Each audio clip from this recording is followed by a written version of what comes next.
నాలుగో రోజు AP assembly సమావేశాలు ప్రారంభమయ్యాయి. ప్రశ్నోత్తరాల్లో ఉత్తరాంధ్ర వెనుకబాటుతనాన్ని లేవనెత్తారు జనసేన ఎమ్మెల్యే కొణతాల రామకృష్ణ. గోదావరి జలాల్ని పూర్తి స్థాయిలో వినియోగించుకుంటేనే ఉత్తరాంధ్ర అభివృద్ధి సాధ్యమన్నారాయన. పోలవరం ప్రాజెక్టు రాబోయే నీళ్లు అనకాపల్లి వరకే ఆగిపోతున్నాయని, వాటిని ఇచ్చాపురం వరకు తీసుకురావాల్సిన అవసరం ఉందన్నారు కొణతాల రామకృష్ణ.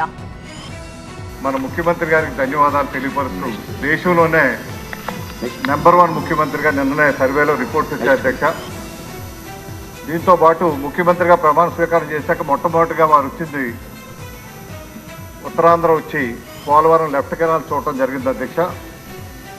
1.5 సంవత్సరాల్లో పోలవరం లెఫ్ట్ కెనాల్ పూర్తి చేస్తామని, దానికి సంబంధించినటువంటి నిధులు కూడా రిలీజ్ చేస్తామని చెప్పడం చాలా సంతోషించదగినటువంటి విషయం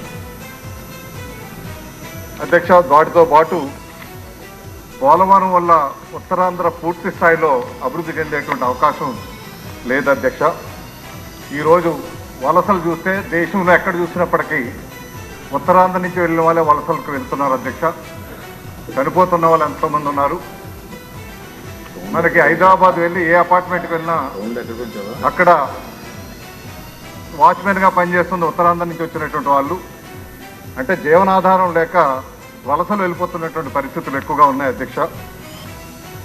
అంతేకాకుండా హ్యూమన్ డెవలప్మెంట్ ఇండెక్స్ చూస్తే విద్యలో కానీ, ఆదాయంలో కానీ, ఆరోగ్యంలో కానీ, పర్ క్యాపిటా ఇన్కంలో కానీ చాలా తక్కువగా ఉత్తరాంధ్ర ఉంది అధ్యక్ష.